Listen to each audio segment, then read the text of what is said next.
And tonight we have Maria. Welcome, Maria. Thanks for having me, Ruth. Appreciate it. Absolutely, absolutely. So, can you tell us a little bit about what you do? What I do? Well, I am an American and I live in Milan, Italy.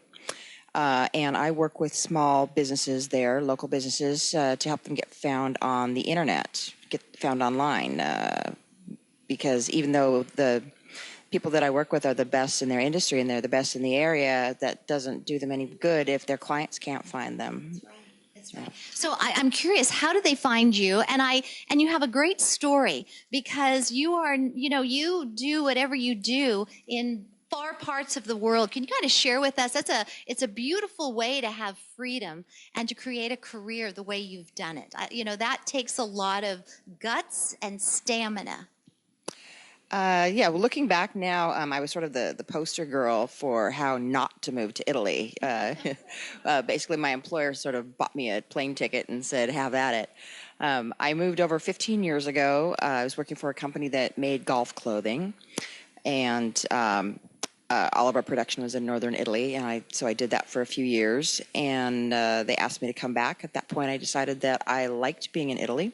I started working in the shoe business. And during this time, I became very active in the expat community because there's a large English-speaking community in Milan. And so that is where they managed to find me because I was always a visible member there. I run a networking lunch, and I've been active with a nonprofit women's group. And so I feel like I know most of the foreigners like me, the English speakers that live in Milan. So it sounds like you really showed up the way that you do your business, and your potential clients and ideal clients saw that you were visible, even though you lived, you were an American, and it sounds like you made yourself very comfortable and very visible in Milan. Yes, absolutely. I've never been one to be afraid of the spotlight, so I was happy to raise my hand and point at myself and say, "Look at me," and people realized that I could help them do the same thing. I could help them get found. And so, how do you think they find you? They just find me as an active member in the expat community at my American Business Group networking lunch that I put on. The Professional Women's Association, and various other expat groups that I belong to.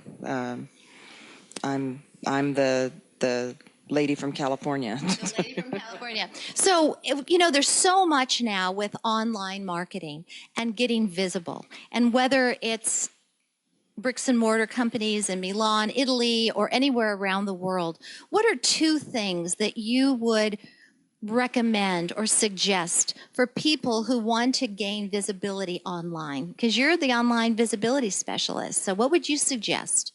What are two things they can at least get started? Well, I guess the main thing is being found online it's no secret. It's all about it, that quality counts, but quantity counts as well. And it's about content creation, whether it be articles, whether it be video, whether it be audio. But the thing is that you've got to just create lots of content out there because there's so much that you've got to have your own quantity out there so that you don't get lost in the sea. You can't do everything. Is it worth it to you to learn how to be the expert and to be able to devote all of your time to marketing yourself? Because it takes enough for you to be an expert in your own field. And you wouldn't cut your own hair, you wouldn't fix your own car, so maybe you should leave the marketing to someone else rather than trying to do it yourself. I'm so on board with that. Delegate, delegate, delegate.